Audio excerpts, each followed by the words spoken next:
À vous les studios. Houston. Bonsoir, bienvenue à tous sur Parole d'honneur. Nous sommes le lundi 20 octobre et avec moi, j'ai le plaisir d'être accompagné de Radija. Bonsoir Radija. Bonsoir. Tu es journaliste, c'est ça? Oui, tout à fait. Je suis reporter de guerre en Palestine et en Israël. Voilà, donc on aura l'honneur d'avoir ta compagnie pendant toute l'émission. Évidemment, à mes côtés, Youssef Boussouma, que je ne présente plus, chroniqueur à PDH, militant de la cause palestinienne historique. Et Maître tunnelier. Maître tunnelier qui nous amènera en Palestine d'ici la fin de l'émission. Par un tunnel. Voilà. Et enfin, avec moi aussi, Samir Boussouna, que je remplace. Ça veut dire comment? On voit les dons. Samir Bousnina, que je remplace aujourd'hui. J'ai piqué ta place. Et tu avais aussi aussi un mot à faire passer avant de commencer l'émission. Ouais. Alors déjà, remercier toutes les personnes qui étaient là vendredi pour la première de Virage Sud. Donc c'est l'émission sport qui a débuté pour le plus grand plaisir de Youssef sur PDH et qui sera un rendez-vous mensuel. Donc d'ores et déjà, je vous donne rendez-vous le 21 novembre pour l'épisode 2 de la saison 1. Voilà, c'était vraiment sympa. Je remercie Wissam, Pablo, Alex et Chloé, et puis bien sûr toute l'équipe technique d'avoir fait la première. Et c'était vraiment top. Et j'espère qu'on va continuer. Elle a duré combien de temps l'émission? Un peu plus de 2 heures. Il y a eu des tunnels aussi. L'émission est incroyable. Écoute, merci. Et puis j'espère que ça plaira aux gens qui partageront. Déjà, il y a quelques shorts là qui sont sortis. Des shorts, pas des shorts de foot, hein, des vidéos shorts. Et on sait jamais. Le gars est tellement anti-sport. C'est l'ambiance vestiaire. Voilà. Et donc voilà. C'était vraiment un gros kiff. Et dans une rubrique beaucoup moins réjouissante, mais bon, peut-être que demain on aura une vision différente. J'espère, Inch'Allah, le rendu, donc le délibéré du procès en appel d'Abdulrahman Ridwan, donc qui avait été condamné pour apologie du terrorisme, en sachant que il s'agissait de 3 publications vraiment pas du tout violentes, qu'on lui reprochait d'avoir publié et qui ont amené à une condamnation de 4 mois de prison avec sursis, plus 2 ans d'éloignement du territoire. Il a bien entendu interjeté appel avec ses avocats. Et d'ailleurs, nous avons sorti une vidéo qui est aussi sur YouTube qui est disponible depuis hier. Et vraiment, je vous invite à aller la visionner, à mettre des pouces, des coms pour pouvoir pousser le référencement. Et surtout, voilà, à souhaiter le meilleur pour demain. Ce sera vers 13h30 que devrait être rendu le délibéré. Et vraiment, Inch'Allah, à la Cour d'appel de Paris. Cour d'appel de Paris, Inch'Allah, que la décision et que la justice lui soit rendue. Et vraiment, parce que c'est tellement une injustice tellement incroyable on espère tout simplement une issue favorable. Voilà. Avant de venir sur un point 16 octobre 1961, 17 octobre 1961, il y a aussi une information à vous faire passer. On reprend le ciné-club, la deuxième séance du ciné-club. Mehdi, est-ce que la technique peut afficher l'affiche du ciné-club? Alors là, du coup, vous prenez vos places sur le site du Club de l'Étoile. Ce sera avec Bégodeau et Wissam. On aura grosse tête d'affiche. Ah oui. Mais on n'a toujours pas le titre du film. Si, et le film c'est La vie de Jésus. Donc film de. C'est un fichier que tu m'as envoyé tout à l'heure. Non, je t'ai envoyé. Par contre, je t'ai envoyé un mail. Non, il y a la fiche dans le mail. Lequel, La vie de Jésus? De qui? La vie de Jésus de Dumont. Bruno Dumont. Voilà, super film sur les petits blancs. Ah mais oui, qui se passe dans le nord de la France. Qui se passe dans le nord de la France. Donc venez nombreux. C'est le 2 novembre, 17h. D'accord. Bon, c'est pas grave. On va vous envoyer On vous remettra l'affiche à la fin dans tous les cas. Vous pouvez déjà prendre vos places sur le site du Club de l'Étoile. Mais là, ça va partir comme des petits pains. Donc vraiment, on peut dire aux gens, attention, soyez réactifs. Est-ce qu'ils peuvent déjà s'inscrire? Oui, ils peuvent déjà acheter leur place sur le site du Club de l'Étoile. Donc achetez-la. Je réserve une place. Vous avez entendu? Voilà. Déjà, il reste plus que 199 places. Un film étonnant, je me rappelle très bien. Voilà. Un film vraiment étonnant. Non, mais là, vous allez faire le plein, c'est sûr. Déjà, à Montreuil, pour... oui, dernier ciné-club, c'était 300. Brest, vous avez fait un énorme score. Du coup, il y avait 300 personnes dans la salle. Donc là, on s'attend à peu près salle remplie aussi. Bravo. En tout cas, bravo pour ce taf, Hicham. Non, vraiment. Bravo. Tu fais ça depuis, je sais pas, ça fait plus d'1 an maintenant. Oui, mais il y a toute l'équipe. Je suis pas tout seul à organiser ça. Il y a Yazid, il y a Pablo, il y a Mariam, il y a... Enfin, même toi, Samir, tu avais participé au Ciné-Club, Youssef aussi. Mais voilà, tu portes ce projet, et franchement, tu peux en être fier. Tu peux en être fier. Hicham qui, dès le début, il a fait un petit peu le forcing pour que ça ait lieu, parce qu'au départ, c'était pas évident. Ça justifie ton énorme salaire. Bientôt dans les... Papier de parole d'honneur. J'ai un salaire à 5 chiffres, si vous voulez tout Ces savoir. enveloppes bien grasses que tu reçois tous les mois. Le clientélisme, ça commence maintenant. Mais bon, pour revenir à un sujet un peu plus sérieux, il y avait les commémorations du 17 octobre 61. Youssef, tu étais présent vendredi dernier. Est-ce que tu peux nous en dire un mot Comment ça s'est passé? Très rapidement, la France ne reconnaît toujours pas le massacre de ses citoyens, rappelons-le, parce que ce ne sont pas des Algériens, mais ce sont des Français d'origine algérienne qui ont été massacrés le 17 octobre. Et contrairement au récit habituel, puisque depuis 1958, les Algériens, par une opération du Saint-Esprit, les Algériens, lorsqu'ils mettaient les pieds sur le sol de la métropole, devenaient citoyens français. C'est incroyable, cette histoire. Ça, c'est les bizarreries de l'administration française. Mais depuis 1958, ils étaient citoyens. Ce qui fait que l'idée selon laquelle le 17 octobre, ce sont des Algériens qui ont été tués, formellement oui, mais ce sont des Français, des citoyens français. Ce qui aggrave les choses, puisqu'on ne peut pas... De toute façon, ce sont des civils, mais on ne peut même pas incriminer la guerre, parce qu'on ne peut pas faire la guerre contre ses citoyens. Donc c'est un État qui a massacré ses propres citoyens. Qui les a massacrés, d'ailleurs, en liaison avec ce qui se passait en Algérie. Mais toujours est-il que la France n'a toujours pas reconnu ce massacre. Et ce massacre, rappelons-le, peut être qualifié pas simplement de crime de guerre, mais de crime contre l'humanité aussi. Ça veut dire qu'il est imprescriptible. Donc on comprend les atermoiements de la France pour le reconnaître. Il n'y a pas de commission parlementaire, enfin de commission d'enquête indépendante qui a été faite. En catimini, Hollande, sur le pont de Clichy, il y a une douzaine d'années, avait reconnu cela. Enfin, il avait reconnu, il avait dit qu'il y avait un massacre. Bon. Mais une reconnaissance officielle passe par le Parlement. Une reconnaissance officielle passe par le Parlement, c'est exactement un petit peu comme le vote d'une loi. Lorsque la France Je crois que la dernière fois, c'était pour le génocide arménien. Voilà, exactement. Si je me souviens bien. Voilà, exactement. Donc, quand la France reconnaît le génocide arménien, il y a... Bon, d'ailleurs, le génocide arménien, je ne vois même pas pourquoi la France a à le reconnaître, parce que ce n'est pas son job d'un Parlement français. Par contre, là où le Parlement devrait agir, il ne le fait pas. Par exemple, reconnaître effectivement le crime du 17 octobre. Oui, et c'est la France. Et plus c'est loin et plus on reconnaît, oui. Visiblement, ce que tu me disais, c'est qu'Emmanuel Macron... Sauf pour la Palestine, justement. Emmanuel Macron a déposé une gerbe, par exemple. Alors, la présidence, pour la première fois, a fait déposer une gerbe. Des fleurs, franchement, qui n'étaient pas extraordinaires, je le dis. C'était pas les plus belles. Mais c'est comme ça. Donc, c'était un geste. Pourquoi vous savez, ça me fait penser après un crime, je veux dire, les gens qui sont plus ou moins impliqués dans le crime, ce sont généralement ceux qui déposent les plus belles gerbes, enfin les plus grosses gerbes, un petit peu comme la mafia. Ouais, c'est bon. J'adore l'image, c'est exactement ça. C'est le mec avec la tête la plus... Bah oui, c'est terrible. Madame, je vous présente mes condoléances. Oui. Ah oui. En fait, c'est le mec qui a buté le gars. Oui. C'est une façon de rappeler, de mettre un coup de pression aussi. C'est une manière de mettre un coup de pression. Ah non, mais c'est vrai, ça me faisait ça. Il y avait la gerbe de la présidence, il y avait la gerbe d'Hidalgo, la mairie de Paris, parce que le PS, on l'oublie toujours, mais le 17 octobre, l'opposition française l'a dit, n'a pas du tout été reluisante. Il n'y avait pas Marine Le Pen qui envoyait une gerbe par rapport à son père.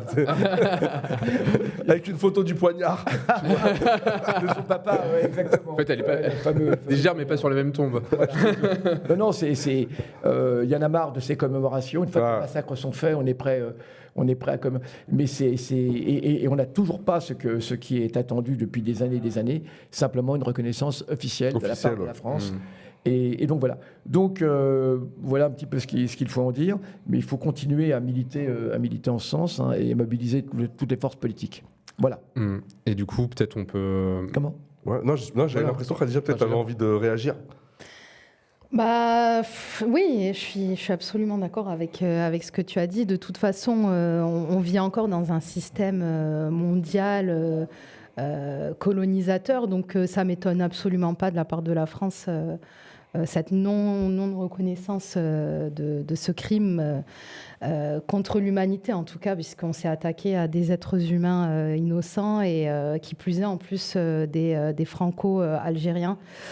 Donc non, absolument pas étonnée. Puis en plus, quand on se rend compte que c'était il n'y a pas si longtemps que ça fait froid dans le dos de voir.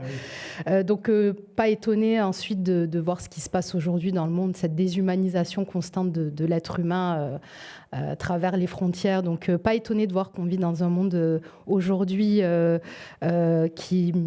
où vraiment les gouverneurs sont totalement illégitimes et indignes de leurs fonctions. Voilà. Parce que toi, tu reviens de Palestine, du coup. Oui, tout à fait. Est-ce que tu peux nous en dire un deux mots sur toi, ce que tu as vu là-bas, puis aussi qu'est-ce que tu penses de ce qui s'est passé là, les derniers événements depuis, on va dire, ce qu'on appelle le cessez-le-feu, entre guillemets. Ouais. Et on va revenir là-dessus longuement. Donc, Alors moi, j'ai commencé à travailler en Palestine à partir de mai 2024. Je suis sortie d'école en septembre 2023. Et donc, j'ai commencé à travailler notamment à Jenin sur des cas où justement l'armée israélienne venait faire des incursions. Donc, j'ai pu travailler avec des familles palestiniennes endeuillées ou qui avaient perdu leur maison. Et donc, ce que je peux en dire, c'est que déjà, mai 2024, juin 2024... C'était le camp de Jenin, non? Oui, le camp de réfugiés de Jenin qui, depuis, a été vidé de sa population dès janvier 2025. Ouais. Donc, juste après le premier cessez-le-feu entre Israël et le Hamas. Mais ce que je peux en dire, c'est que c'est très compliqué pour les Palestiniens de Cisjordanie occupée, puisqu'ils sont constamment face à une armée israélienne très hostile, très violente, très meurtrière, et qui plus est, qui agit en toute impunité. Les Palestiniens sont aussi face à des colons surarmés qui se permettent d'attaquer des Palestiniens dans leurs maisons, qui viennent planter un drapeau près des maisons palestiniennes, donc sur des terres palestiniennes, qui viennent avec des tentes ou alors viennent avec des espèces de camping-cars pour dire ici, c'est chez nous. Pour s'installer. Donc ça, c'est ce qu'on appelle des avant-postes, c'est ce qui précède la colonie. Et tout ça avec la bienveillance de l'État d'Israël et de l'armée israélienne. Là, j'y étais donc récemment, j'y suis allée de juin 2025 à septembre 2025, donc je sors tout juste de territoire et vraiment, j'ai constaté une exacerbation des violences. Et j'ai perdu aussi un collègue, un confrère, un ami à Oudahadalin, à Oum el-Khir, à Massafariata, Allah rahmo, qui a été tué par le colon Inon Lévy le 28 juillet 2025, alors qu'il était qu'il était assez éloigné d'Inon Lévy. En fait, il filmait justement le harcèlement qu'il était en train de faire subir aux Palestiniens du village. Et vraiment, c'est des scènes à chaque fois de chaos, de déprédation, des scènes d'horreur. On en ressort, nous, reporters de guerre, vraiment traumatisés, où il y a un vrai travail à faire sur le plan psychologique, avec des psychologues. Actuellement, je suis en train de voir si je ne peux pas entrer en contact avec un psychiatre, parce que des fois, il y a des insomnies, évidemment, quand on est confronté à des corps d'adolescents, d'enfants dont les corps ont été vraiment massacrés. Je me souviens du corps de l'enfant Mahmoud Gharbiya le 14 janvier 2025. Il a été tué par un drone israélien alors qu'il se trouvait dehors dans le camp de réfugiés de Jenin. Et franchement, c'est vraiment c'est très difficile, même si on est reporter de guerre, de devoir photographier, de devoir faire face à des scènes d'horreur absolue. Et en plus de ça, on a des médias français qui relaient la propagande israélienne, où ils vont s'ériger en porte-parole de l'armée israélienne, en écrivant la rhétorique et en disant des terroristes ont été éliminés. Par exemple, ce jour-là, pour terminer, le 14 janvier, ce soir-là, à l'hôpital de Jenin, moi, j'étais sur place pour vérifier qui étaient effectivement les Palestiniens assassinés.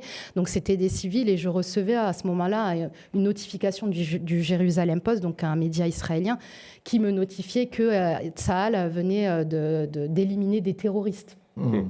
Et en fait, quand tu es face à un enfant de 14 ans et d'autres corps aussi, donc des hommes un peu plus âgés, qui ne sont pas des terroristes, puisque je suis allée vérifier par moi-même auprès de la famille, parce qu'il faut savoir que généralement, les Palestiniens n'ont pas de problème à dire que l'un des leurs était un membre... l'organisation un combattant armé, qui, comme vous le savez, sont considérés comme terroristes par Israël et la France et les États-Unis. Donc, elles n'ont pas de mal à le dire. Oui, c'était un combattant, on est fiers, voilà, c'est un shahid, un martyr, il est mort. Mais là, en l'occurrence, vraiment, ce soir-là, c'était des civils et les familles, elles ne comprenaient pas, quoi. Elles ne comprenaient pas pourquoi on n'arrête pas de les tuer comme ça. Et donc, c'est très difficile de voir à quel point aussi les médias français et sur les plateaux télé, il n'y a aucun respect de la vie humaine palestinienne. Oui, parce que j'ai une question pour toi, en tant que journaliste du coup, qui revient de Palestine. Ouais. C'est, on va dire, tu as commencé à aborder la question du 2 poids 2 mesures, mais alors, à la fois pour les médias israéliens, mais aussi les médias français. Toi, en tant que journaliste qui informe depuis la Cisjordanie, quelles ont été tes relations avec les médias français, notamment vu que tu es une journaliste indépendante? Est-ce que tu peux nous en dire un mot? Avec certains médias, ça ne s'est pas très, très bien passé. Des médias TV, mainstream, où au bout d'un moment, en fait, tu es obligé de dire tu es obligé en fait de les mettre face à leurs contradictions, face à ce travail d'éthique journalistique qui n'est pas respecté. Donc ça, je vais pas les citer peut-être ce soir parce que de toute façon ils se reconnaîtront, mais c'est vrai que j'ai à plusieurs reprises, je me suis un peu prise la tête avec des journalistes d'un média très très connu, un média télé, où ce média-là a des locaux à Jérusalem, mais je ne les vois jamais en Cisjordanie occupée. Ils y vont très rarement. Par contre, quand il s'agissait de la riposte iranienne sur le sol israélien, ils étaient à chaque fois sur les lieux, là où il y avait vraiment des immeubles qui avaient été touchés. Enfin, je les avais croisés tout le temps, quoi. Je les croisais tout le temps. Et par contre, quand il s'agit de vie humaine palestinienne retirée, ce bain de sang en Cisjordanie occupée, tu les croises jamais. Donc il y a un vrai problème d'éthique journalistique, il y a un problème déontologique. Donc c'est problématique de ne pas faire son travail correctement, en tout cas du côté palestinien, quoi. Et aussi la question, par exemple, la profession de journaliste, on dit souvent que c'est une profession qui est très corporatiste. Ouais. Et vis-à-vis des journalistes palestiniens qui ont été tués à Gaza... Près de 250 en 250. Donc, ce qui est un conflit. dont celui dont on a parlé la semaine dernière, Salah Jafaraoui, paix son âme. En fait, on n'a jamais vu un contexte de guerre où autant de journalistes mouraient. Et pourtant, qu'est-ce que tu penses de la réaction de la profession française vis-à-vis d'eux? C'est une honte, tout simplement. C'est une honte de s'être à ce point détaché complètement de ses confrères et ses consoeurs qui ont été assassinés à Gaza. C'est une honte, ce silence. On ne comprend pas. Donc, il ne nous reste plus, nous, en tant que journalistes indépendants, qui plus est, journalistes qui avons vraiment cette envie de faire un travail journalistique correct. Il ne nous reste plus que les réseaux sociaux, en fait, pour s'exprimer. Et à plusieurs reprises, j'ai interpellé des journalistes de médias mainstream, des journalistes télé, en leur disant « Mais qu'est-ce qui vous arrive ?» On a manifesté notre soutien en avril dernier, on a fait un die-in. À Bastille, devant l'Opéra Bastille, il y avait Moumou, je me souviens, Moumou Guichard. Donc il n'y avait pas... En fait, il y avait beaucoup de journalistes précaires, de journalistes indépendants. C'était surtout ça, d'ailleurs. C'était surtout ça. Il y avait Edoui Plenel, qu'on peut citer. C'est cette personne. Plenel de Parole d'honneur. Donc, c'est notre frérot. En tout cas, Edoui Plenel n'est plus en charge du journal qu'il a créé, Mediapart. Mais en tout cas... Pour vous dire, il n'y avait pas beaucoup de rédacteurs en chef de grands médias. Oui. On les comptait sur le bout des doigts. Donc ce die-in a été organisé par Benjamin Barthes, rédacteur en chef du Monde, voilà, donc section internationale. Mais donc très surprise en fait de voir à quel point les journalistes aujourd'hui, notamment des grandes chaînes TV, n'ont que faire de la vie de leurs confrères et de leurs consoeurs dans la bande de Gaza, et puis très étonnée et très outrée aussi de voir qu'il n'y a pas autant de manifestations de la part de journalistes en France pour exiger l'ouverture de la bande de Gaza, parce que c'est quand même c'est un crime contre la presse de ne pas autoriser des journalistes étrangers à aller enquêter, à aller vérifier, à aller faire ce travail de vérification, ce travail de terrain, quoi. Et même les grands organismes comme Reporters sans frontières, etc., ne sont pas très très présents à ma connaissance.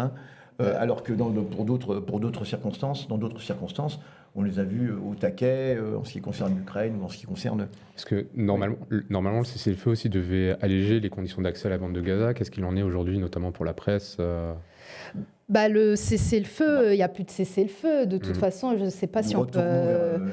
vers la guerre ouverte. Là. Oui, moi en tout cas, j'appelle pas ça une guerre quand il y a une entité, donc un État qui est une puissance économique, militaire, qui a une armée surentraînée dès l'âge de 18 ans, qui bénéficie du soutien des États-Unis, de l'Europe, qui impose un blocus illégal à cette parcelle de terre, à savoir la bande de Gaza. Ça ne peut pas être une guerre. De toute façon, c'est documenté tous les jours en 1080p par les Palestiniens gazaouis eux-mêmes. Et ça a été aussi documenté, attesté par des ONG, des associations pour la défense des droits de l'homme, Amnesty International, l'ONU aussi, qui a conclu que toutes les preuves réunies permettaient d'en conclure qu'il s'agit potentiellement d'un génocide. Mais plus que cela, c'est que juridiquement, ça ne peut pas être une guerre parce que c'est un territoire occupé. Voilà. Et la guerre ne peut exister qu'entre des États déclarés.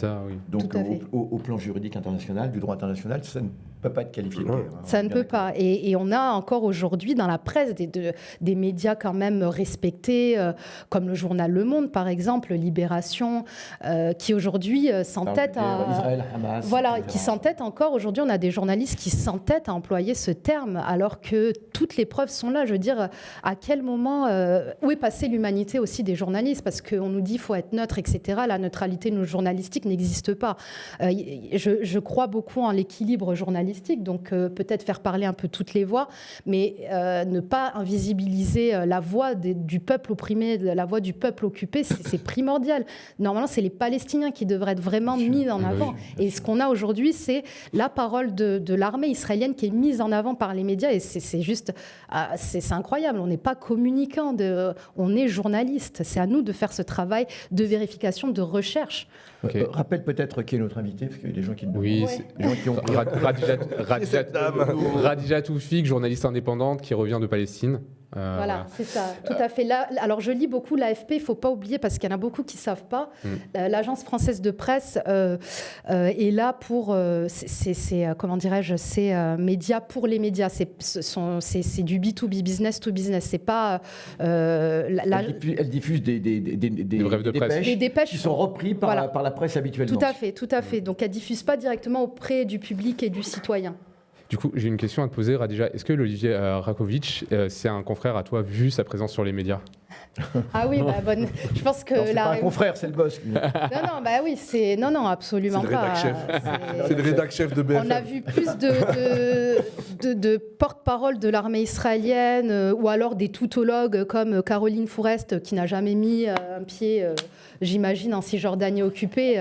Elle n'a pas besoin, elle, de... Oui, elle n'a pas besoin puisque elle sait déjà tout et puis elle connaît très bien la vie des Palestiniens et puis elle a fait son travail de terrain et puis elle est sortie un petit peu de sa caserne parisienne, bourgeoise. Et, elle est allée dans le 9-3. Voilà, peut-être. Mais en tout cas, effectivement, je n'ai jamais croisé Caroline Fourest sur le terrain. Je n'ai jamais croisé tous ces toutologues qu'on voit défiler sur les plateaux télé, qui ont un avis sur tout et qui pensent détenir la vérité alors qu'ils n'ont jamais fait, en tout cas, l'effort de mettre ne serait-ce qu'un orteil sur un territoire palestinien occupé.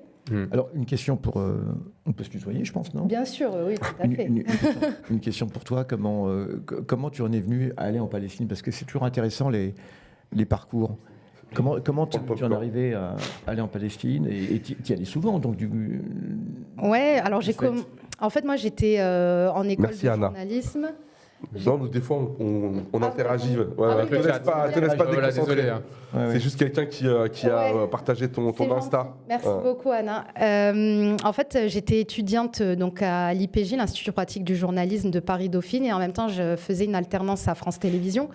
Donc, dès que j'avais quelques moments de répit, entre guillemets, donc quelques jours de congé, j'avais commencé à aller en Israël. Donc, tu étais déjà sensibilisée à la cause palestinienne? Oui, en fait, je pense que nous, les personnes issues de l'immigration, les personnes qui font partie de la génération post-coloniale, on a forcément été... voilà. Nous, on appelle ça les Maghrébins aussi, enfin voilà, en tout cas, tout ce qui n'est pas blanc. On a forcément été, d'une manière ou d'une autre, on a sensibilisé, effectivement. Donc moi, j'ai grandi, depuis que je suis petite, j'entendais beaucoup parler de la Palestine, des Israéliens, etc., des massacres, sans jamais vraiment savoir ce qui se passe concrètement, puisque j'y étais jamais allée. Et puis un jour, je me suis dit que j'allais y aller. C'est ça que tu as eu l'idée j'ai eu l'idée parce que j'allais finir mon alternance, j'allais être diplômée, et j'ai commencé à y aller à partir de juin 2023. Ensuite, j'y suis retournée en juillet 2023 et en septembre 2023 jusqu'à être sur place le 7 octobre. Wow. À Tel Aviv, j'avais mon vol retour. Là, faut que tu nous racontes. Là. Bah oui, là, c'est important. Qu'est-ce qui s'est passé le 7 octobre Le 7 octobre... Tu étais donc à Tel Aviv le 7 octobre. Ouais. Incroyable. D'accord. Donc, c'est des aveux, non? Le 7, enfin, je veux dire, le 7 octobre, alors moi, c'est dingue parce que là, j'avais mon vol retour le 7 octobre à 19h pour Paris, un EasyJet. Ah oui. Si je me souviens bien. Et donc, j'avais dormi dans un hôtel et en fait, à 6h du matin, c'était vraiment le chaos, quoi. J'entendais des gens dans les couloirs de l'hôtel crier, s'époumoner, etc. J'ai ouvert la porte, on m'a dit le Hamas est en train d'attaquer. J'ai allumé mon téléphone et puis là, j'ai reçu une masse de messages de ma famille très très inquiète, et j'ai essayé de voir ce qui se disait dans la presse. Effectivement, donc on parlait d'attaque, on parlait encore d'attaque du Hamas. Moi, j'appelle ça plutôt une riposte, parce que parler d'attaque, ça occulte ce passé, justement, enfin ce passé qui s'inscrit aussi dans cette continuité, encore et toujours, cette occupation. Et j'ai l'impression aussi que les médias, ils ne se rendent pas compte que parler d'attaque, c'est comme si en fait le Hamas attaquait du jour au lendemain sans passif derrière d'une occupation qui les asphyxie depuis maintenant des décennies. Et alors, donc après ça, tu es après, rentré sur Paris, non? Alors moi, déjà, j'étais vraiment mais traumatisée. Il faut dire ce qui est quand on est jeune journaliste, à peine diplômé, et qu'on se retrouve sur un terrain comme ça, on se dit, ouais, ça rigole pas, quoi. On est sur un vrai terrain de guerre. Donc, j'avais pas les codes, moi. Puis en plus, j'avais aucun contact avec des médias, etc. J'avais juste envoyé un texto à TV5 Monde. J'avais le numéro du rédacteur en chef. J'ai dit, moi, je suis sur place. Si jamais vous avez besoin de quelque chose, dites-moi. Puis la personne ne m'a pas répondu. Donc j'ai pris un taxi et j'ai commencé à me diriger vers l'aéroport. Et au moment d'embarquer, je reçois un coup de fil. Donc c'est le rédacteur de TV5 Monde qui me demande de faire un duplex pour raconter ce qui se passe. Et en fait, je dis oui. Et puis je dis à la dame à l'aéroport que je ne vais pas prendre l'avion. Donc elle était très très étonnée. Ma mère qui m'envoyait plein de messages en me disant « Je suis tellement rassurée que tu puisses rentrer, j'ai hâte que tu sois en France, etc. » Et en fait, j'ai fait demi-tour, quoi. Je me suis dit « C'est le moment de raconter, de voir aussi ce qui se passe. » C'est quand même un événement qui va rester effectivement ancré dans l'histoire. Donc, de voir au moins, même si je n'arrive pas à piger ou à vendre des papiers, que je puisse au moins... À piger, ça veut dire à vendre des piges. Des piges, voilà. Dans le jargon journalistique, quoi. Des piges. Vendre des papiers. Ouais. Donc, je me suis dit qu'il fallait rester, même si vraiment... J'étais vraiment très, très apeurée. J'avais très peur parce que je ne savais pas ce qui allait se passer. C'était quand même très louche qu'Israël n'ait pas, en tout cas, fait barrage, sachant qu'ils sont quand même en capacité de détecter une riposte, une attaque d'une telle ampleur. Donc tout de suite, on se sent vraiment en insécurité. Et les Israéliens, c'est pareil. Ça a été vraiment le point d'interrogation. Ils comprenaient pas en fait comment est-ce que l'État d'Israël avait pu laisser passer ça, quoi. Le mythe de l'invulnérabilité israélienne. Qui se fissure, entre guillemets? Ouais, d'une certaine manière, parce que les images, si vous vous souvenez bien, ils avaient réussi à briser ce mur d'apartheid. Donc c'était la première fois que le Hamas réussissait à pénétrer directement sur le territoire, sur le sol israélien. Donc vraiment, la population était dans une incompréhension totale. Les touristes étaient vraiment apeurés et ils espéraient rentrer très très vite chez eux. Et puis après, voilà, ça s'est vite toi, tu es resté donc à Tel Aviv. Tu es resté après le 7 octobre Alors moi, après, donc j'ai fait mon duplex à l'aéroport à la va-vite. C'était hyper stressant parce que j'avais jamais fait cet exercice-là. Et ensuite, j'ai pris un taxi. Je suis allée à Jérusalem directement. Et Jérusalem, c'était le calme plat. C'était vraiment... je sais pas, c'était très angoissant, quoi. Il y avait un calme plat dans les rues, les rues étaient vides. Après, je suis allée en auberge de jeunesse où j'ai essayé de voir un peu comment ça se passait. Les touristes, beaucoup n'avaient pas eu leur vol le 7 octobre, donc ils étaient restés bloqués. On sentait que les gens étaient très paniqués. Les touristes, je me souviens de ce touriste espagnol qui avait de l'alprazolam sur lui, donc du Xanax, pour calmer ses crises d'angoisse, qui m'en avait même proposé. Mais sinon, oui, et puis des Israéliens aussi qui s'évanouissaient, quoi, dans cette auberge de jeunesse. Et puis ensuite, j'ai été accueillie par une famille palestinienne de Jérusalem-Est où j'ai vu le voir un petit peu comment elle vivait. Recevait l'événement, voilà, la situation. Quoi. Ouais. Et du coup, c'était quoi à peu près comment ils ont... Alors c'était Al Jazeera 24 heures sur 24, mais vraiment, le père de famille regardait tout le temps Al Jazeera. Et puis dès le 7 octobre, au soir déjà, on savait qu'il allait y avoir de terribles représailles pour les Gazaouis. Et en fait, quand la famille m'a hébergée, je crois que c'est 2-3 jours après, on voyait déjà les images d'horreur des Gazaouis. On voyait déjà du sang partout, des corps ensanglantés. Donc, puis ça tournait en boucle, quoi. Même quand le père de famille n'était pas devant la télévision, c'était du matin au soir. Donc j'ai commencé à... Ça a joué beaucoup sur mon moral et mes capacités, en fait, à travailler à ce moment-là. Je suis entrée dans une espèce de... En fait, je ne comprenais pas ce qui se passait, quoi, dans ma tête. Et j'ai eu beaucoup de mal ensuite à essayer de piger. J'étais perdue, en fait. Je n'avais pas les codes de tout ça. Et tu es restée combien de temps après, alors ? Je suis restée 1 mois à peu près de plus. Et, à Jérusalem-Est. Jérusalem. Ouais, Jérusalem-Est. Je suis restée 1 mois et j'ai essayé de voir un peu comment ça se passait. Donc très vite aussi, il y avait ce papa avait des filles palestiniennes et elle me racontait quand elle revenait du travail, c'était très compliqué parce qu'elles sont voilées. Et donc il y avait des clashs en fait au travail où par exemple l'une des filles m'a dit j'ai été agressée par une Israélienne qui m'a traitée de terroriste alors que j'ai rien fait. Une autre sœur qui me disait moi au travail pour l'instant ma boss qui est israélienne essaie de tempérer, essaie de dire on parle pas de ce qui se passe, on parle pas du 7, on parle pas de... Pour l'instant on reste au travail, on essaie de faire abstraction. Mais le père avait dit, à un moment donné, il avait dit plus personne ne sort de cette maison, quoi. C'est pas safe. Et même, il y avait des Palestiniens de Jérusalem-Est qui pensaient mettre la kippa pour ne pas être... pour passer inaperçus dans les rues de Jérusalem, parce qu'à ce moment-là, la police aussi arrêtait les Palestiniens de Jérusalem-Est. Ça a commencé progressivement, la punition collective, quoi. Parce que la répression, du coup, après le 7 octobre, sur les Palestiniens, en tout cas les Palestiniens de 48, a énormément augmenté. Oui, complètement. Et puis surtout, il y avait cette terreur au sein des familles palestiniennes, donc de Jérusalem-Est et aussi côté israélien, qu'on appelle aujourd'hui des Arabes israéliens. Mais personne n'a jamais osé poster des choses au début sur les réseaux sociaux. Tout le monde était très silencieux. Donc il y avait aussi cette omerta qu'on imposait à ces Palestiniens parce que c'est leur peuple en fait qui est en train de se faire maintenant massacrer à Gaza.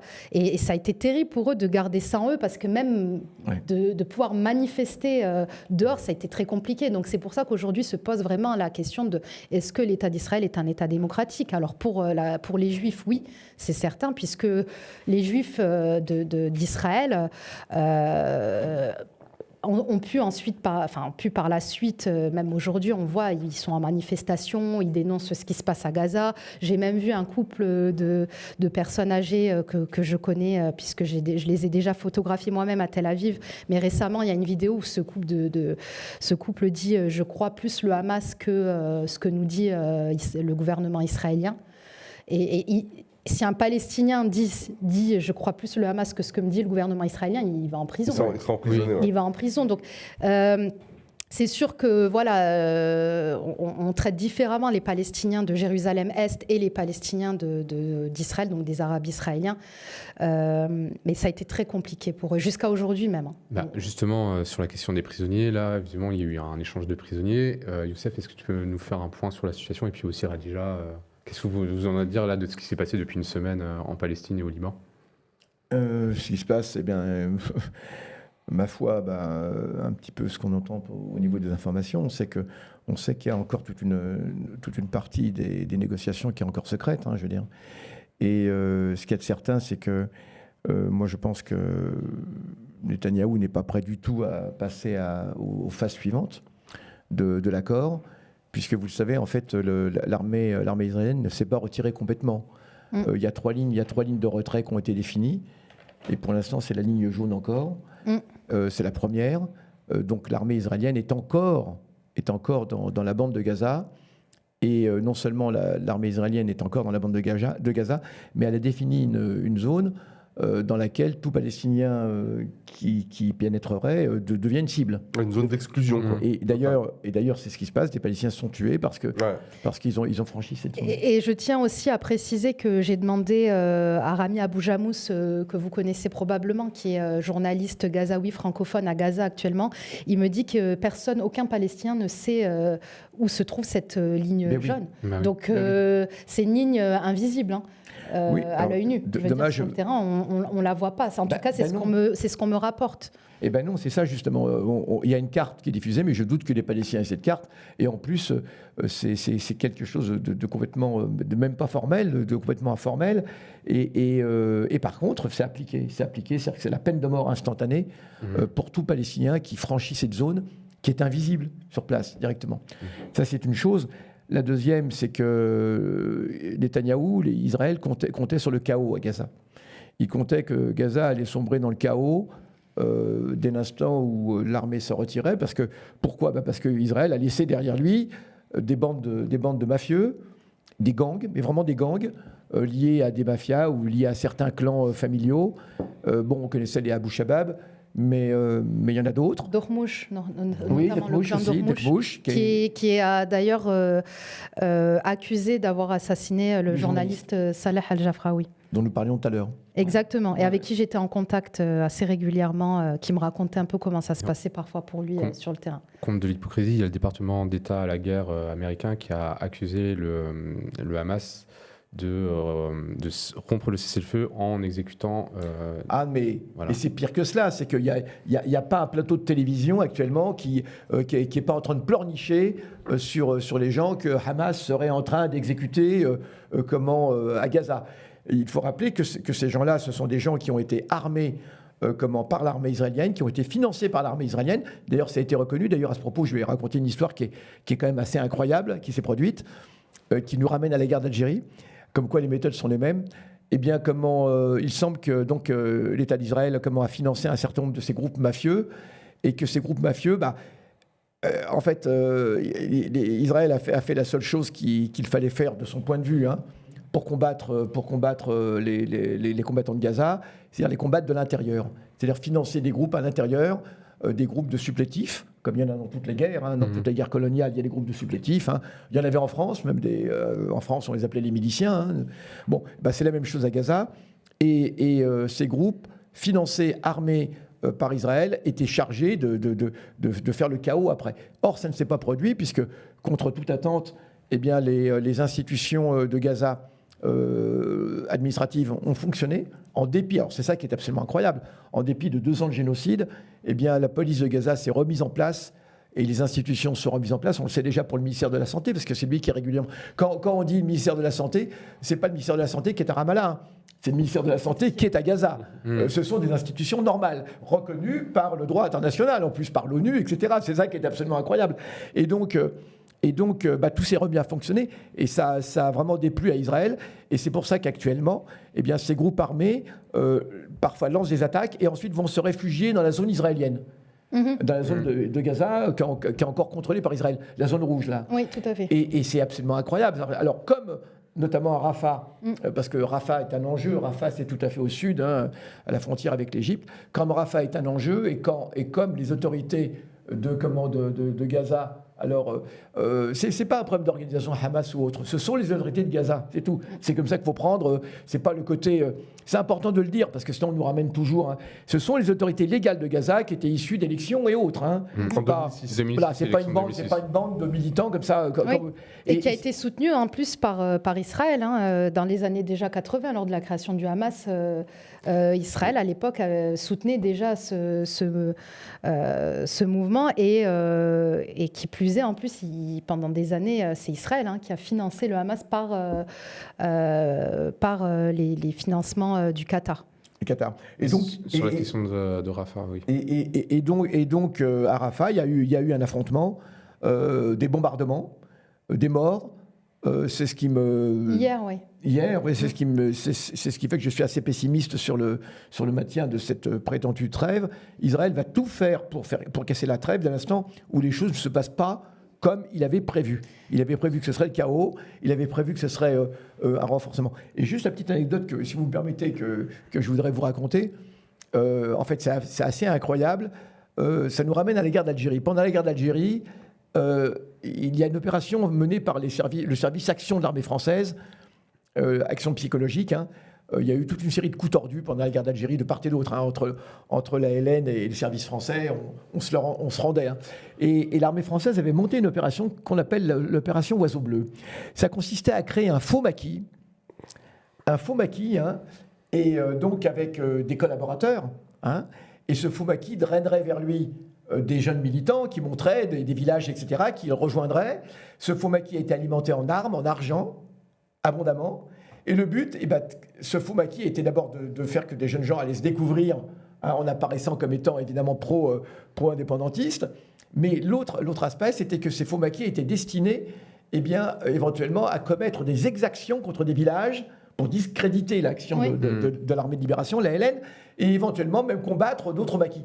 Donc le but est de créer une guerre fratricide. C'est toujours par la guerre fratricide que les impérialistes, les colonialistes essayent de s'en tirer. Ils ont fait la même chose en Afrique du Sud avec le mouvement qui s'appelait Inkatha, c'était un mouvement zoulou qu'on a envoyé combattre contre l'ANC. Hein, il y avait des affrontements avec beaucoup de morts. Hein. En Irlande du Nord, évidemment, on l'a vu, hein, avec les protestants et avec d'autres groupes. On l'a vu dans toutes les guerres comme ça, dans toutes les guerres coloniales. En Algérie, on l'a vu évidemment avec les harkis et autres. Hein. Et donc, ces faux maquis. Et donc, le problème, c'est que le FLN s'est rendu compte rapidement de l'affaire, dans l'affaire Oiseau Bleu. Et il a pris à son jeu les colonialistes français.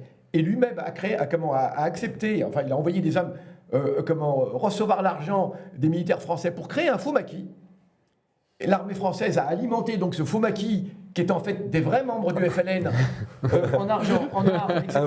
Un vrai faux vrai. Oui, mais c'est véridique cette affaire. Ah, hein. Et au bout d'un moment, quand le maquis a été suffisamment fourni en armes, etc., on a dit ciao, et puis ils sont bien à combattre l'armée française. Bon, alors, sur les questions de paranoïa, etc., je peux rebondir, il y avait une question du chat aussi, c'était Radija. Oui. Vu la parano, il n'était pas trop méfiant ou hostile face à une journaliste arabe? Mais je termine juste parce que... Vas-y, termine. Ouais. Oui, allez, parce que... Juste termine. Parce qu'on apprend aujourd'hui que Hamas a fait la même chose. Oui.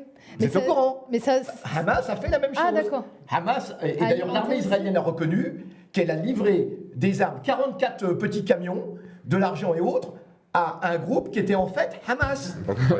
Et ça a été reconnu donc hier, et que donc en fait ce groupe... s'est déclaré comme étant un groupe pro-israélien, parce qu'il y a eu toute une série de groupes comme ça, et c'était en fait un groupe qui était lié à Hamas, qui a donc reçu 44 petits camions, des armes, des mitrailleuses, de l'argent, et on dit aussi des bombes. Ça, c'est une chose. Et la deuxième chose, alors c'est quand même scandaleux de la part de Hamas, moi je trouve, hein, c'est vraiment c'est de voler l'argent des contribuables israéliens comme ça. Et la deuxième chose, c'est qu'on a appris par un prisonnier israélien Vous vous souvenez de cette manifestation qui avait eu lieu Oui, la manifestation contre le Hamas au sein de la bande de Gaza. Vous savez que c'était une fausse manifestation. Oui, alors moi effectivement j'ai lu que c'est parce qu'à ce moment-là le Hamas tentait de déplacer des otages israéliens pour faire diversion. C'est qui l'a fait. C'est que c'était une fausse manifestation qui a été organisée par Hamas. Et le but a été de transférer des otages d'un bout à l'autre de la bande de Gaza. Et le prisonnier a expliqué qu'on leur avait mis des masques, mais comme des manifestants étaient masqués, donc et que l'un d'eux a même été porté sur les épaules de manifestants en disant « Ah bah Hamas », etc. Il y avait des pancartes « Ah bah Hamas ». C'était une manifestation qui a été faite par Hamas. Déplacement. Donc voilà, donc c'est pour dire les coups qui peuvent exister et on ne sait pas tout ce qui se passe. Voilà. Non, on ne sait pas ce qui se passe, et d'autant plus qu'on ne peut pas y aller. Donc c'est très compliqué. Mais pour en revenir à ce que tu disais justement, à chaque fois cette volonté d'Israël de créer des guerres civiles, ça a été le cas aussi en Cisjordanie occupée. En décembre 2024, lorsque l'autorité palestinienne a assiégé le camp de réfugiés de Jenin, moi j'y étais pour documenter tout ça. D'ailleurs, c'est un reportage que vous pouvez retrouver sur Blast, gratuitement d'ailleurs. Si on peut retrouver le lien du reportage. Cool. En Cisjordanie occupée, l'autorité palestinienne au même niveau de cruauté qu'Israël, je crois le titre. Mais moi, j'étais sur place pour documenter et c'était assez dingue en fait de voir que Israël se frottait les mains, de voir cette guerre fratricide où l'autorité palestinienne avait même tué la journaliste Shada Al-Sabar qui était encore étudiante en journalisme, qui allait bientôt avoir son diplôme et qui déjà à ce moment-là documentait les crimes commis par l'autorité palestinienne dans le camp de réfugiés de Jenin. Et donc à plusieurs reprises, je suis allée voir la maman de Shada. Donc Shada me confiait sans cesse que sa fille a été tuée par l'autorité palestinienne parce qu'elle documentait les crimes. Et donc évidemment l'autorité palestinienne nie tout en bloc et affirme que c'est de la part d'un combattant armé qu'elle a appelé à ce moment-là des hors-la-loi. Donc, d'ailleurs même en France. Hein. Oui, des hors-la-loi. Et quand j'étais dans le camp de réfugiés de Jenin, ça tirait un peu, j'avais l'impression que ça tirait un peu au hasard, on ne sait pas trop sur quoi ils tiraient les soldats de l'autorité palestinienne. À ce moment-là, j'avais interviewé un membre du djihad islamique qui me disait, moi en tout cas, je ne prends pas les armes pour combattre mes frères et sœurs, de combattre en l'occurrence ces soldats de l'autorité palestinienne parce qu'on est du même sang, on est le même peuple et c'est eux qui nous attaquent vraiment. Donc c'est eux qui ont vendu finalement leur âme au diable en quelque sorte. Alors j'explique que c'est une milice qui a été formée en Jordanie par les Américains. Et qui ça ? La milice de Mahmoud Abbas. Ah oui, donc l'autorité palestinienne, oui. Ce sont plusieurs milliers qui ont été formés en Jordanie par les Américains et qu'on a ensuite introduit en Cisjordanie pour faire la police contre les combattants palestiniens de Cisjordanie. Oui. Parce que du coup, là, on est dans un contexte colonial et justement, il y a toujours cette question de parano. Juste pour revenir à la question, c'était la question, c'est vu la parano, ils n'étaient pas trop méfiants ou hostiles face à une journaliste arabe, en tout cas les Israéliens d'une manière générale ou même d'autres Alors, avant le 7 octobre, non, il y avait plutôt une très très bonne entente à Tel Aviv, à Jérusalem, ça a toujours été plus compliqué, mais vraiment, moi, en tout cas, la première fois que j'ai mis les pieds à Tel Aviv, anciennement Yafa, ça a été, j'étais assez surprise. Vraiment, les gens étaient plutôt sympas. Ils n'avaient aucun problème d'être face à une arabe, musulmane, etc. Donc, c'est après le 7 octobre que ça a changé. Et du coup, ça a été beaucoup plus compliqué ensuite pour moi de faire mon travail parce que beaucoup d'Israéliens ne souhaitaient pas converser avec moi parce que dès qu'ils entendaient que je m'appelais Khadija, ils n'avaient pas envie. Ils refusaient Non, ils refusaient, sans expliquer vraiment pourquoi. Notamment quelques familles d'otages que j'ai essayé avec qui j'ai essayé d'échanger. D'autres familles d'otages qui n'ont pas eu de soucis, notamment la famille Calderon qui m'a reçue chez elle l'année dernière en 2024. Donc voilà, ça dépend, mais c'est vrai que c'est toujours plus compliqué de travailler auprès de la population israélienne. C'est beaucoup plus compliqué qu'avec la population palestinienne, vous vous doutez bien. Mais ça dépend, en fait, ça dépend. Est-ce que c'était, avant le 7 octobre, une moindre méfiance ou juste le fait qu'ils étaient assurés qu'ils dominaient les Arabes et donc c'était pas un problème ? Et donc à partir du 7 octobre, les choses changent ? Non, enfin moi, on me posait la question d'où viens-tu, etc. Alors là, à chaque fois, on a toujours cette question côté israélien, c'est est-ce que tu es juive, etc. Donc si t'es pas juive, c'est que quand tu dis que tu t'appelles Khadija, ils comprennent que t'es musulmane. Vraiment, avant le 7, j'avais pas eu de soucis particuliers. Vraiment, les Israéliens que j'ai rencontrés moi sur le terrain à Tel Aviv notamment étaient vraiment sympas, même à Jérusalem. J'avais jamais eu de soucis particuliers. Ça a changé après le 7, vraiment. Ça a été beaucoup plus compliqué. Après le 7, dès qu'on me demande si je suis juive, etc., et que je réponds non, c'est tout de suite... ça change de regard tout de suite. Et quand on me dit quand on me demande si je suis musulmane, etc., arabe, là je le vois sur les visages. Le visage change. Et la conversation se termine. Donc ça dépend. Et moi j'ai une petite question, c'est est-ce que tu penses que tu vas y retourner? Est-ce que tu souhaiterais y retourner? Est-ce que j'ai cru comprendre que tu avais quand même un traumatisme assez fort à la suite à ton dernier voyage. Donc est-ce que toi tu projettes dans ton esprit d'y retourner et notamment dans la bande de Gaza? Est-ce que tu te projettes là-dedans? J'aimerais beaucoup aller dans la bande de Gaza. C'est vraiment, je pense qu'avec d'autres confrères et consoeurs, on attend vraiment le go de pouvoir y pénétrer. Évidemment que si Gaza ouvre, j'y vais tout de suite, et évidemment que je continuerai à raconter ce qui se passe en Cisjordanie palestinienne occupée. Pour l'instant, je viens de sortir du territoire, donc c'était en septembre 2025, on est en octobre, donc il faut laisser un petit peu passer du temps. Il faut aussi soigner ses blessures psychologiques, parce que sinon on peut pas continuer à faire ce travail. C'est quand même c'est pas sans conséquence de travailler sur de tels terrains. On est confrontée à la mort constamment, et en plus de ça, je suis devenue assez parano parce que j'ai commencé à documenter tout ce qui se passait sur les réseaux sociaux, et ça, c'est pas quelque chose qui plaît forcément aux autorités israéliennes. Donc on verra bien. On rappelle que par exemple, tu es très présente sur Instagram. Tu as un compte à 80 000, je crois, quelque chose comme ça, un peu plus de 80 000. Ouais. Donc ça commence à être un compte quand même assez conséquent, où tu as posté pas mal de moments que tu as pu vivre et tout. Ouais. Et du coup, tu as eu des pressions, des choses qui se sont passées par rapport à ça? Des pressions des autorités directement, non, mais des pressions évidemment de personnes qui ne sont pas d'accord avec la réalité des faits, des messages, parfois des insultes, mais voilà, c'est... Pour l'instant, il n'y a pas eu de conséquences graves directes à voir lorsque je vais y retourner. Donc, on verra bien. Mais c'est vrai que j'ai envie de continuer à raconter ce qui se passe. C'est un terrain... pour le coup, où je commence un petit peu à m'y habituer en quelque sorte. J'ai trouvé mes marques, j'ai adopté des codes, et je voulais aussi remercier les journalistes palestiniens, parce que c'est eux qui m'ont formé à ce terrain-là. Faut dire ce qui est. C'est pas en école de journalisme qu'on va nous former à un terrain pareil. Donc c'est vraiment les journalistes palestiniens qui m'ont formé à ce terrain, et qui m'ont appris, qui m'ont transmis les codes à avoir aussi quand on est face à des soldats israéliens. Et est-ce que tu as eu l'occasion d'aller dans le sud Liban ou au nord de la Palestine occupée? Au sud Liban, ou tu veux dire au nord Liban? Oui, dans le sud du Liban. Ah ben non, je suis jamais allée au Liban pour le moment. Je suis allée sur le plateau du Golan annexé.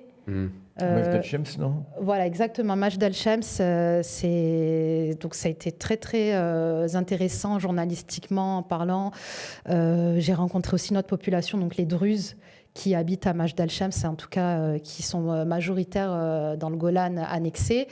Et donc beaucoup en fait se considèrent toujours syriens. Oui. Donc c'est encore une autre... Est-ce que tu peux nous en dire un mot? Problématique. Ouais, c'est une autre problématique. Là, on est sur quelque chose on est sur une autre population qui se reconnaît pas, en tout cas. Alors, beaucoup, la majorité des personnes avec qui j'ai échangé là-bas ne se reconnaissent pas vraiment israéliens. Ah oui, dans le passé, ils brûlaient même leur passeport, Ouais. leurs documents israéliens. Oui. Publiquement, ouais. Et j'ai rencontré aussi des personnes âgées qui, à l'époque, étaient des résistants, qui ont été enfermés, qui ont été dans les geôles israéliennes, qui ont essayé de faire en sorte de repousser l'occupant israélien. Et donc, c'était vraiment intéressant d'échanger avec ces personnes. Et aujourd'hui, ces personnes-là ont les mêmes droits, a priori, que les Israéliens.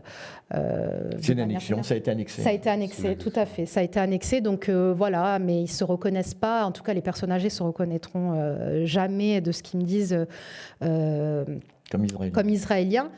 Et puis, ils ont leur culture aussi. Ils mangent, voilà, ils ont des plats qui sont propres à la Syrie. Et donc, c'était vraiment intéressant. Et, par contre, j'ai rencontré aussi la population un peu plus jeune, des jeunes qui me disaient, heureusement, en fait, qu'on est dans le Golan, parce que, enfin, dans le Golan annexé, du coup, parce que si on était dans la Syrie de Bachar el-Assad, ça aurait été horrible, etc. Donc moi, j'ai aucun problème avec ça. Voilà, il y a aussi des jeunes qui m'ont dit qu'ils étaient plutôt contents finalement d'être sur ce territoire annexé. Et comment justement la situation a évolué ? Parce que tu as vu ce qui s'est passé avec les récents événements des Druzes. Ouais. Parlait, non oui. Alors moi, j'y suis pas retournée ensuite, donc je sais pas. Mais en tout cas, j'avais rencontré des jeunes. Et ce qu'il faut savoir, c'est que les Druzes aussi du Golan annexé, la plupart ne font pas l'armée aussi. C'est ça. Ne vont pas à l'armée. Et ils ne font pas l'armée pour éviter des frictions. Pour éviter, voilà, ils font pas l'armée. La différence des Druzes palestiniens qui, eux, sont dans l'armée. Ouais. Et les Druzes qui sont aussi dans le Golan, beaucoup encore refusent la nationalité israélienne. Donc c'est aussi un territoire particulier et intéressant à raconter. Et du coup, Youssef, vu qu'il y a eu aussi des bombardements, c'était vendredi dernier au Liban, est-ce que tu peux nous en dire un mot sur la situation justement du pays Le but, Israël bombarde le Liban pour forcer le gouvernement libanais et l'armée libanaise à désarmer Hezbollah. Bon, il peut toujours attendre, jamais ça ne se fera. Donc le but est de créer une guerre civile au Liban, évidemment. Comme partout, le but est de créer une guerre civile au Liban, d'obliger, c'est une sorte de chantage, en disant, voilà, si jamais vous ne... Parce que officiellement, l'armée libanaise et le gouvernement ont accepté de désarmer Hezbollah. Mais ça a été quelque chose de purement verbeux, comme on dit, puisque de toute façon, pour désarmer Hezbollah, il faudrait évidemment utiliser la force. Et si jamais l'armée libanaise voulait utiliser la force pour désarmer Hezbollah, l'armée imploserait, puisque notamment la 6e brigade de l'armée est entièrement constituée de chiites, qui évidemment n'obéiraient pas. Il y avait déjà eu des problèmes comme ça dans les années 80 avec cette fameuse... c'est la 6e brigade, je crois. Et en tout cas, voilà. Le communautarisme est tel au Liban qu'il y a encore... et jamais de la vie, je pense qu'ils n'y réussiront. Ouais. Le problème, c'est qu'en attendant, il y a ce chantage et ils bombardent sans arrêt le Liban. Contrairement, évidemment, aux promesses israéliennes, Israël ne respecte pas du tout l'accord de trêve avec le Liban. Et malheureusement, c'est pour ça que certains prophétisent en disant la même chose va se passer en Palestine, comme à Gaza. Je sais pas si vous avez... Israël va sans arrêt bombarder. De toute façon, on ne peut pas faire confiance à Israël. Il y a déjà eu des morts, plusieurs morts depuis le cessez-le-feu, le prétendu cessez-le-feu, oui. Oui, une cinquantaine. À Gaza ? Oui, plus. Là, alors déjà, hier, c'était une 60aine. Aujourd'hui, j'ai lu qu'il y en avait encore 45. Ouais. Donc, on a vu des images en 45 aujourd'hui. C'est énorme. Et puis des enfants aussi. Oui, on a vu cette famille notamment. Donc, c'est dans quelle zone ? Al-Zaï, c'est surtout le chalet qui a été le chalet... Une voiture où il y avait 11 personnes qui ont été tuées dedans, dont 7 enfants, dans le même véhicule. Ouais, exactement. C'est Al-Zawaïda, qui était particulièrement ciblé. Donc, Et vous avez vu que Netanyahou a annoncé sa candidature. Oui, aussi. Pour les futures élections. Parce que là, actuellement, il est en tant qu'à faire, à mon avis. C'est-à-dire que lui, il se dit que tant qu'il sera en vie, c'est-à-dire tant qu'il sera au gouvernement, en gros, il pourra continuer sa politique soutenue par Trump et qu'il restera en vie, entre guillemets, politiquement, quoi, tant qu'il sera aux manettes, quoi. Exactement. Donc, mais je suis vraiment... J'ai hâte, c'est avec beaucoup d'ironie que je dis ça, mais de voir comment la société israélienne, qui semble être tellement critique vis-à-vis de Netanyahou, comment elle va voter. J'ai hâte de voir ce que ça va donner, quoi. C'est vrai qu'il y a beaucoup d'Israéliens qu'on voit dans les rues, à Tel Aviv, à Haïfa, à Jérusalem aussi. Tu as pu aller à ce genre de manifestation? Bien sûr. J'ai discuté avec eux. Les manifestants israéliens n'ont pas du tout confiance en la politique de Benjamin Netanyahou. Et ils dénoncent aussi ce gouvernement très fasciste, très raciste. Donc vraiment... Mais pour autant, il y a quand même une majorité de personnes qui ont soutenu le génocide.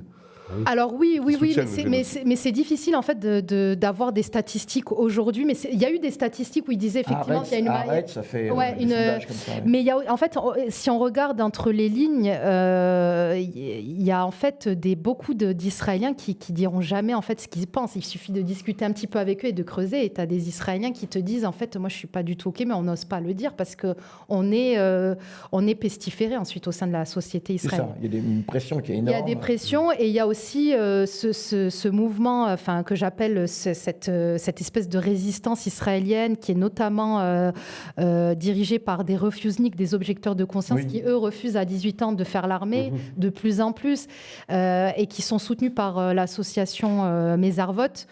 Donc eux, ils refusent de faire l'armée, ils sont emprisonnés pour ça et ensuite ils vont régulièrement en manifestation. Si c'est pas en manifestation, ils vont faire de la présence protectrice en Cisjordanie occupée pour protéger les Palestiniens contre les colons et l'armée.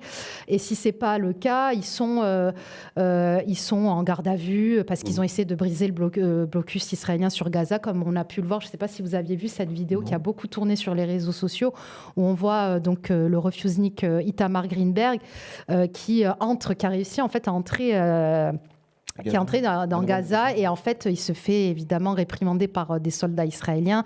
André X aussi qui documente beaucoup ce qui se passe en Palestine, à savoir la Cisjordanie palestinienne occupée, a aussi été embarqué. Donc voilà, on voit aujourd'hui aussi qu'il y a une jeunesse israélienne qui est plutôt très éveillée. J'avais rencontré aussi une jeune fille qui s'appelait Mélissa, qui avait 17 ans l'année dernière. Maintenant, elle est majeure. Mais à 17 ans, je la voyais, cette petite qui faisait tout le temps des manifs pour dénoncer le génocide à Gaza, qui me disait que très rapidement, elle s'est rendue compte qu'il y avait un problème.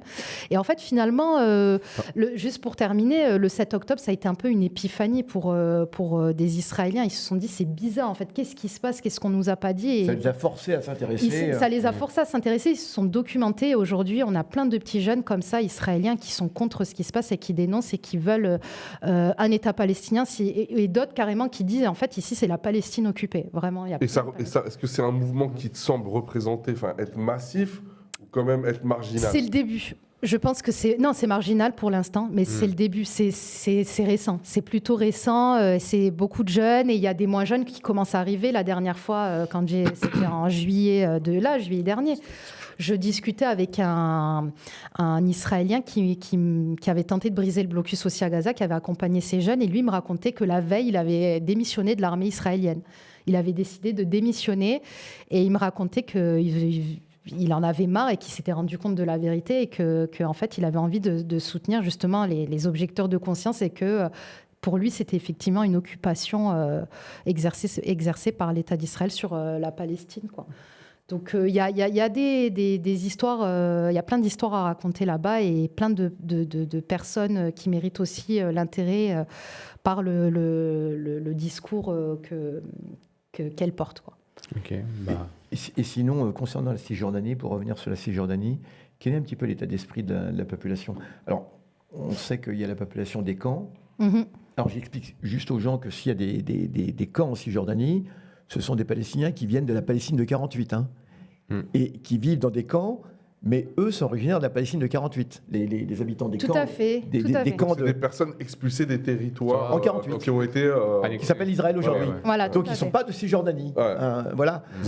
Ils ont été déplacés. Voilà, c'est ce qu'on appelle les Palestiniens de 48. Et donc, et puis il y a les villes de Cisjordanie qui sont là depuis toujours. Oui, tout à fait. Et des gens qui sont originaires, par exemple, de Naplouse, qui ne sont pas des réfugiés, mais on a des camps de réfugiés en Cisjordanie occupée. Dans toutes les grandes villes de Cisjordanie, on a des camps de réfugiés qui viennent donc de Haïfa. Etc. Les réfugiés. Oui, comme je disais, dans les villes de, tout à fait. De Cisjordanie du Nord. Donc ils viennent de Haïfa. Ils ont un statut particulier. Alors voilà. Donc eux, leur statut, c'est qu'ils sont régis aussi par l'UNRWA. Tout à fait. Exactement. Ils sont régis par l'UNRWA. l'UNRWA, vous voyez, avec Israël ne peut plus travailler. Qui est issu de l'ONU. Alors, tout à fait. Justement, leur situation est quand même dramatique parce que Israël ne peut plus travailler avec eux. Alors, comment ça se passe?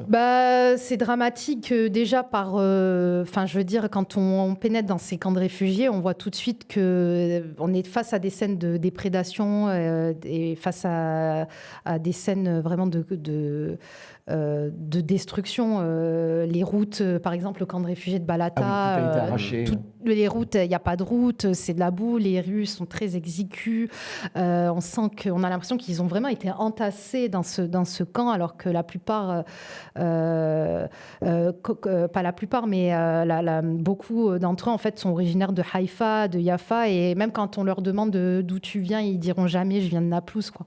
Oui. Ils le disent tout le temps, donc les parents inculquent ça à leurs enfants, de dire tu viens de Haïfa, tu viens de Jaffa, qu'on appelle aujourd'hui Tel Aviv, tu viens de Jérusalem et d'autres villes aussi.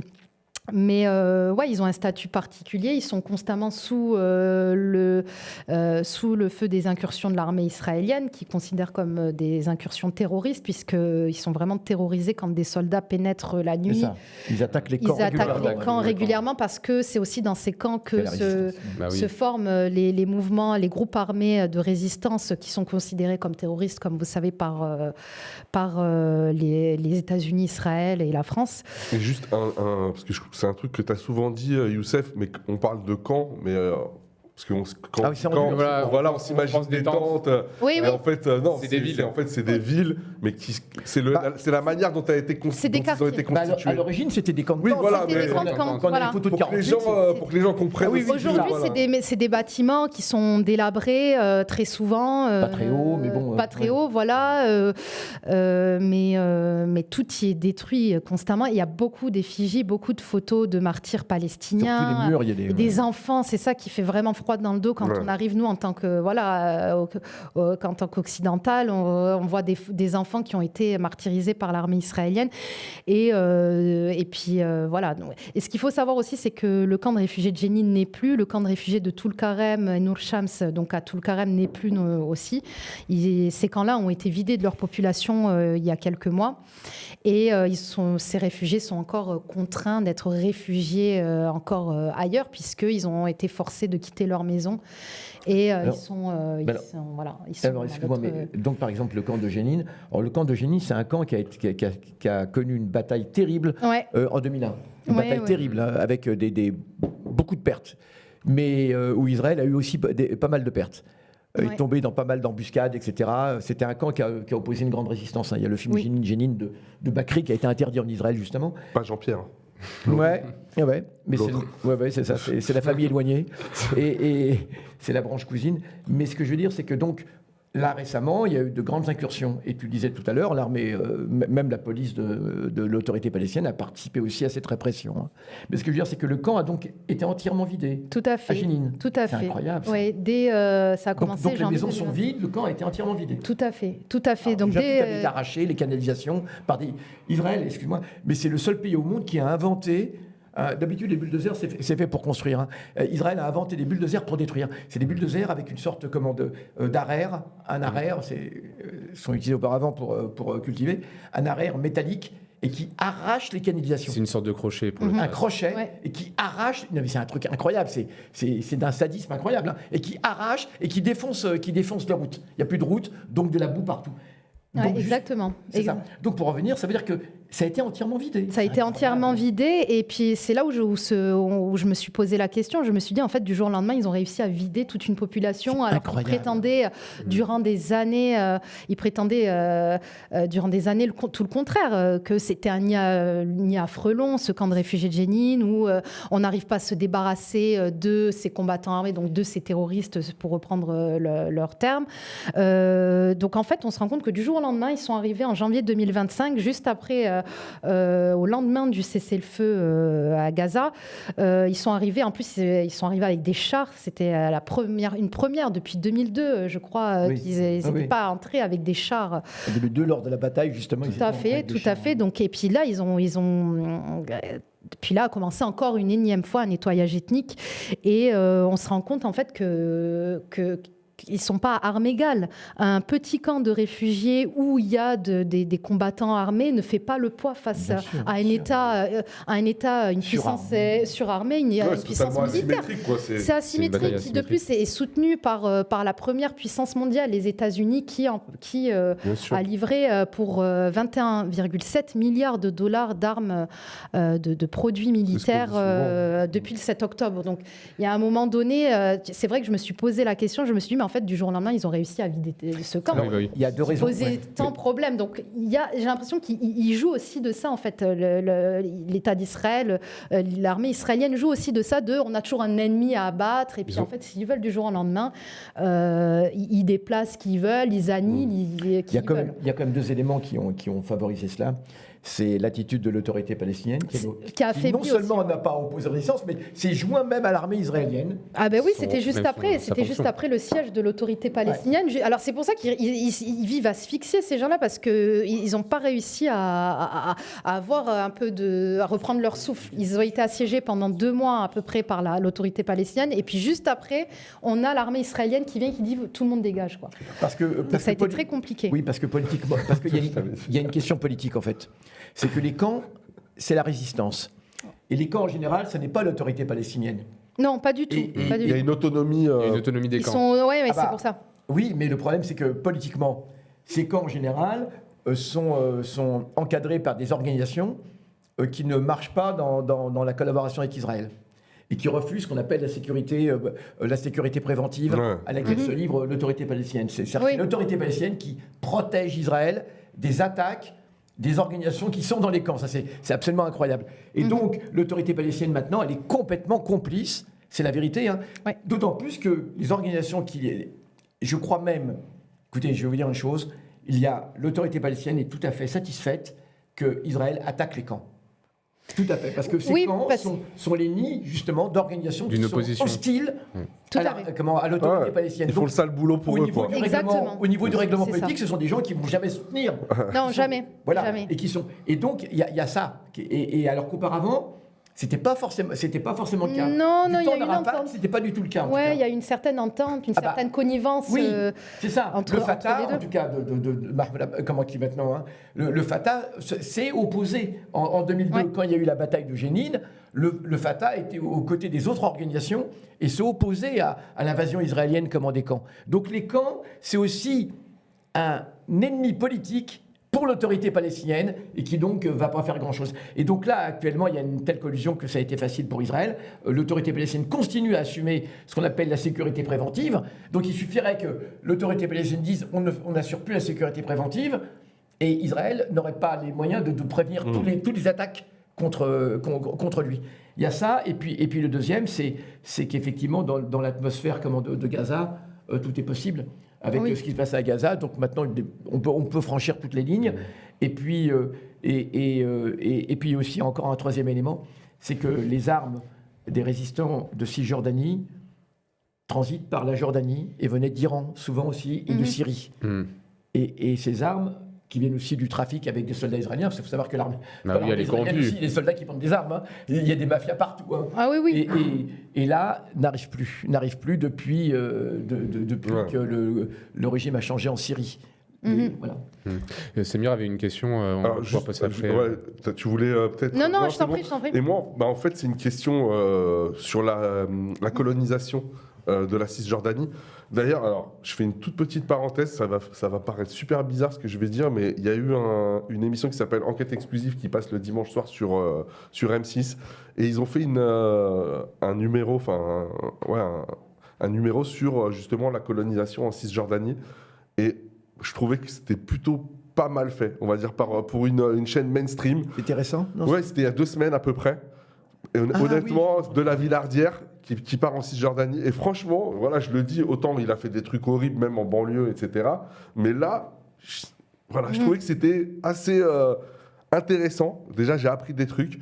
Et je ne veux pas dire équilibré, parce qu'il y a toujours, tu vois, un prisme plutôt pro-israélien, mais quand même, je trouvais qu'ils ont fait le boulot. Et justement, voilà, la question, c'était, toi, voilà, qu'est-ce que tu as pu voir parce qu'aujourd'hui, il y a à peu près 800 000 colons israéliens en Cisjordanie, donc c'est une colonisation très très massive, qui est en plus, favorisée par l'État sioniste.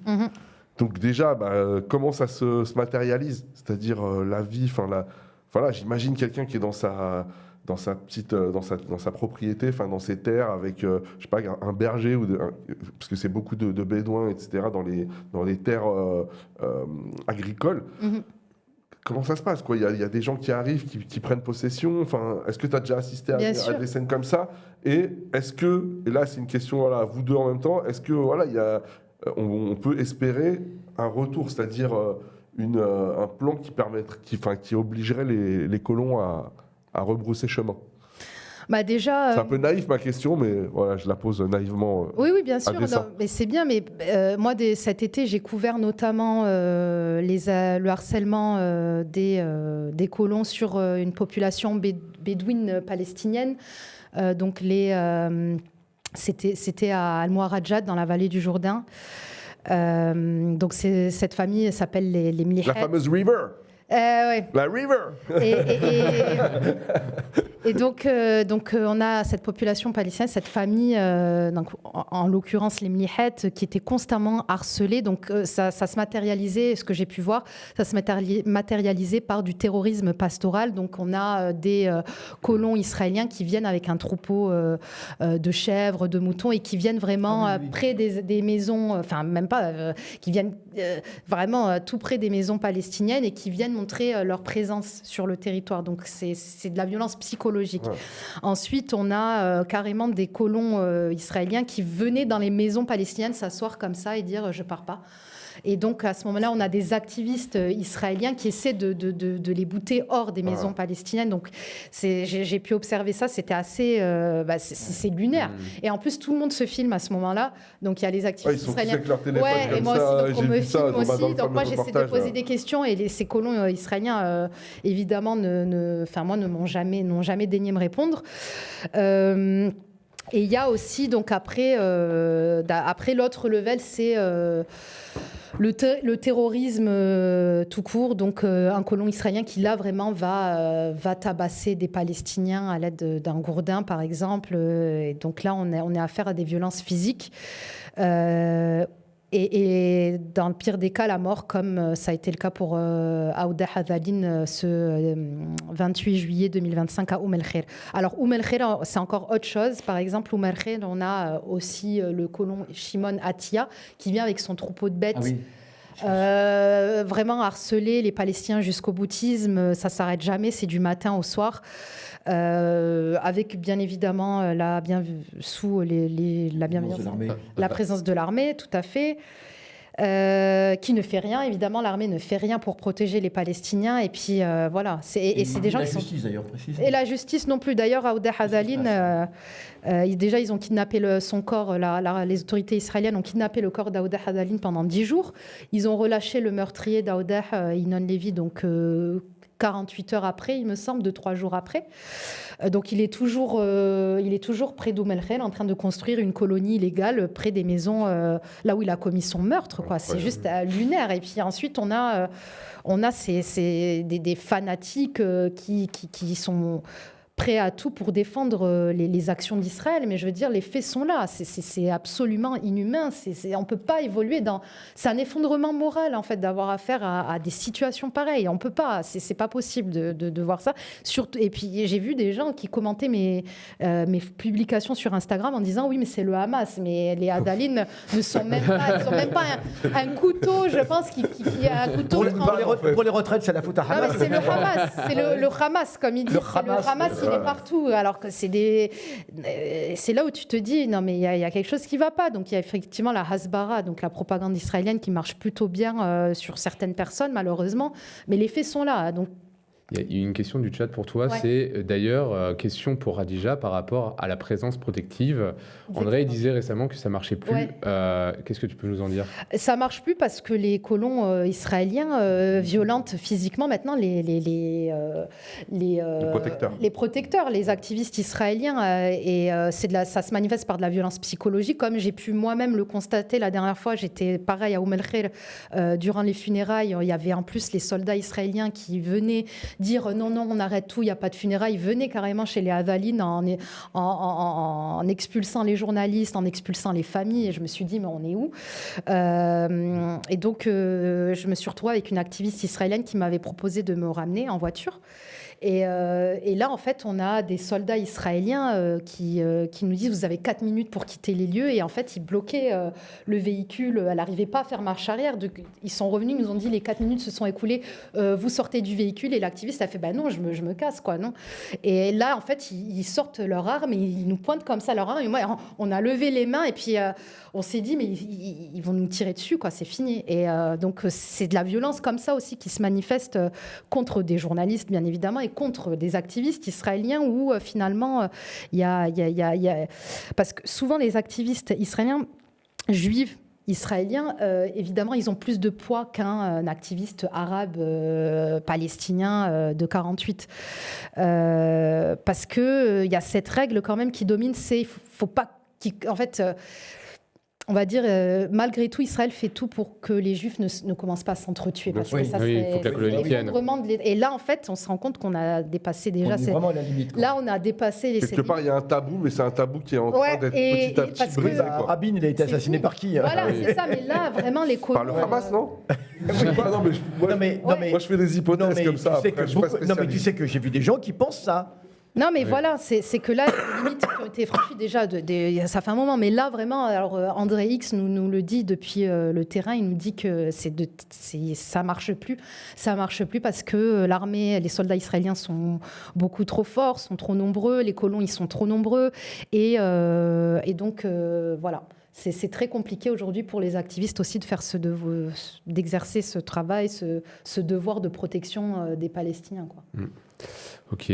Moi, j'avais juste une dernière réflexion, puis on passera au sujet suivant. C'est ce que tu disais, c'est la question du deuil impossible, qui est un peu la question. J'ai l'impression que ça fait partie des mécanismes du génocide, que ce soit à Gaza, et puis aussi en Cisjordanie, où en fait juste la question du rite de faire paix avec les morts est impossible en Palestine. Est-ce que tu peux nous en dire sur la question des cimetières palestiniens ou un peu là-dessus, sur la question justement du deuil, comment les familles peuvent faire leur deuil ou pas par rapport à ça?